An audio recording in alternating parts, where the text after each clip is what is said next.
എന്റെ പൊന്നു രാജുവേട്ടാ, നിങ്ങൾ ഈ ചെറിയ പടത്തിന് വേണ്ടിയിട്ട് ആരൊക്കെയാണ് കൊണ്ടുവന്നിരിക്കുന്നത്? ഓരോ ക്യാരക്ടർ പോസ്റ്റർ വരുമ്പോഴും ഹൈപ്പ് വാളക്കുറ്റി പോണ പോലെ പോക്കാട്ടാ. ലൈക്ക് ചെയ്യാനും സബ്സ്ക്രൈബ് ചെയ്യാനും കമന്റ് ചെയ്യാനും ഒന്നും മറക്കണ്ടാട്ടാ. ചെയ്തേക്ക്.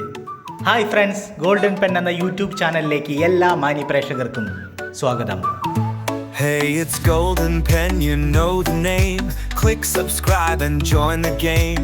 Video shining like a gem, let's make memories again. ഇദ്ദേഹം ആരാണെന്ന് മനസ്സിലായോ? ഗെയിം ഓഫ് ത്രോണിൽ ഇദ്ദേഹം അവതരിപ്പിച്ച ബ്രോൺ എന്ന കഥാപാത്രത്തിന് ആരാധകർ ഏറെയാണ്. ബോറിസ് ഒലീവർ എന്ന കഥാപാത്രമായാണ് എമ്പുരാനിൽ ജെറോം ഫ്ലിൻ അവതരിപ്പിക്കുന്നത്.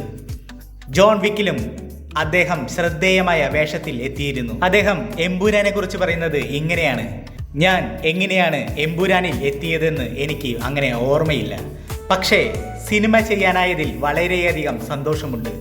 കാരണം UK-യിലോ അമേരിക്കയിലോ ഞാൻ അഭിനയിച്ചതിൽ നിന്ന് തികച്ചും വ്യത്യസ്തമായ അനുഭവമായിരുന്നു ഇത്. മോളിവുഡ് സംസ്കാരത്തിൻ്റെ ഭാഗമാകാനും അതിൻ്റെ രുചി ആസ്വദിക്കാനും സാധിച്ചത് ഏറ്റവും സവിശേഷമായി ഞാൻ കാണുകയാണ്.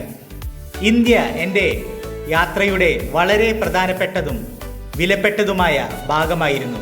എൻ്റെ 20കളുടെ അവസാനത്തിലും 30കളുടെ തുടക്കത്തിലും ഞാൻ ഇവിടെ വന്ന് വർഷങ്ങളോളം ചെലവഴിച്ചിട്ടുണ്ട്. കൂടുതലും ആത്മീയമായ യാത്ര ഇന്ത്യയിൽ ആയിരുന്നതിൻ്റെ മുഴുവൻ അനുഭവവും എൻ്റെ ജീവിതത്തിലെ ഏറ്റവും മികച്ച അനുഭവം ആയിരുന്നു എന്ന് ജെറോം ഫ്ലിൻ പറയുന്നു. എമ്പുരാൻ്റെ ഷൂട്ടിംഗ് ദില്ലിയിലായിരുന്നെന്നും ഞാൻ ചെയ്തിട്ടുള്ളതിൽ വെച്ച് ഏറ്റവും മികച്ച സെറ്റായിരുന്നു എമ്പുരാനിൽ നിന്നും ജെറോം ഫ്ലിൻ കൂട്ടിച്ചേർത്തു. Hey, it's Golden Pen, you know the name. Click subscribe and join the game. Video shining like a gem, let's make memories again.